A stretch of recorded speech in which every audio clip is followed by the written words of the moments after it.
সারা বছরই বনগুলি যুবক সংঘ এলাকায় যারা পিছিয়ে পড়া মানুষ, দুস্থ মানুষ, তাদের পাশে থেকে কাজ করে, সেইভাবে কাজ করবো। সারা বছরই বিভিন্ন ধরনের সমাজসেবামূলক কাজে নিজেকে নিয়োজিত রাখেন সমাজসেবী শঙ্কর রাও। তার উদ্যোগে রবিবার সকালে আপদকালীন রক্ত সংকট মেটাতে আয়োজন করা হয় এক স্বেচ্ছায় রক্তদান শিবিরের। বনহুগলি যুবক সংঘের শ্রী শ্রী শ্যামা পুজোর 40তম বর্ষের কাঠামো পুজো উপলক্ষে এই রক্তদান শিবিরের আয়োজন করা হয়। উৎসবের আবহের মধ্যে মানব সেবার এই উদ্যোগে স্বতঃস্ফূর্তভাবে এগিয়ে আসেন বহু মানুষ। শিবিরের শতাধিক স্বেচ্ছায় রক্তদাতার উপস্থিতি নজর কাড়ে। রক্তদান কর্মসূচিকে কেন্দ্র করে এদিন অনুষ্ঠানে বসেছিল চাঁদের হাট। উপস্থিত ছিলেন সমাজের বিভিন্ন ক্ষেত্রের বিশিষ্ট ব্যক্তিরা।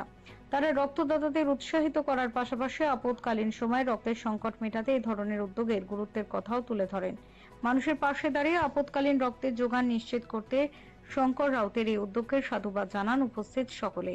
শ্যামা পুজোর কাঠামো পুজোর মতো একটি ধর্মীয় অনুষ্ঠানের সঙ্গে মানব সেবার এই প্রয়াস উৎসবের আনন্দকে আরো অর্থবহ করে তুলেছে। অ্যাকচুয়ালি তারা কি বলছে আমি জানি না, আপনি নিশ্চয়ই ভালো করে জানেন। যারা সংগঠক হয় তাদের মূল দায়িত্ব হচ্ছে আমার এলাকার যারা লোকজন বা যাদেরকে আমি সারা বছর রক্ত দিই তাদেরকে কনভিন্স করে রক্ত দেওয়ানো।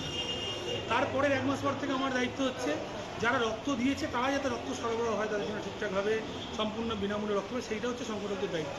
এর মধ্যিখানে কী ব্যাপার সেটা তো আর আমাদের দায়িত্ব নয়।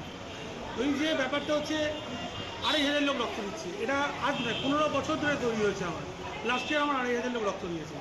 তো তাদেরকে যারা সুস্থভাবে রক্ত পায়, গেলে যাতে কুইক রক্তটা পেয়ে যায়, এবং এইটা নিয়ে একটা কিছুদিন আগে দেখলাম খুব ভুল প্রচার হচ্ছে। অ্যাকচুয়ালি ব্যাপারটা সেটা নয়, এবং সেটা ওই ব্লাড ব্যাঙ্কের লোকেরা যারা অফিসার আছে সেটা আরও ক্লিয়ার করে বলতে পারবে। কিন্তু আমাদের লক্ষ্য হচ্ছে একটাই, যারা রক্ত দিয়েছে তারা যেন সম্পূর্ণ বিনামূল্যে রক্ত পায়। যে বনগুলি যুবক সংঘ পুজো, সামাজিক কাজকর্ম সমস্ত কিছুর বাইরেও তারপরে যেটা করে, যেটা এই মুহূর্তে ভীষণভাবে আগামী আমরা দেখতে পাবেন, সেটা হচ্ছে যে ফুটবল টিম, এবার টিম আমরা বিভিন্ন চ্যাম্পিয়ন হয়েছি, 4th ডিভিশন চ্যাম্পিয়ন হয়েছি। এবছরও আর 2খানা ম্যাচ, আর 2টো ম্যাচ, 3টে ম্যাচ বাকি আছে। তো তার মধ্যে 2টো ম্যাচ জিততে পারলেই আমরা সেকেন্ড ডিভিশন উঠে যাবো। তো সেকেন্ড ডিভিশন থেকে ফার্স্ট ডিভিশন আমাদের লক্ষ্য প্রিমিয়ার ডিভিশন।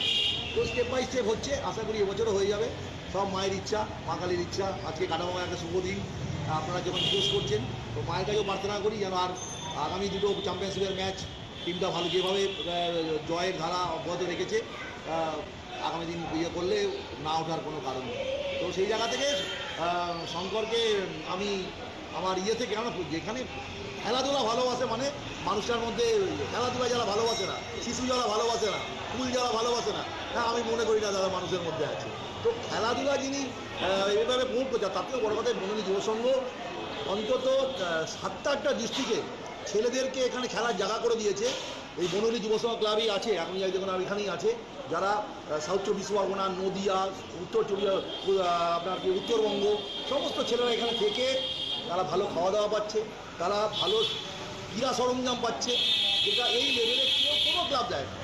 হ্যাঁ, সমস্ত সযত্নে এরা যে ট্রিটমেন্টটা পাচ্ছে, যার জন্যই আমার আরও থাকা। Bureau report, channel 10।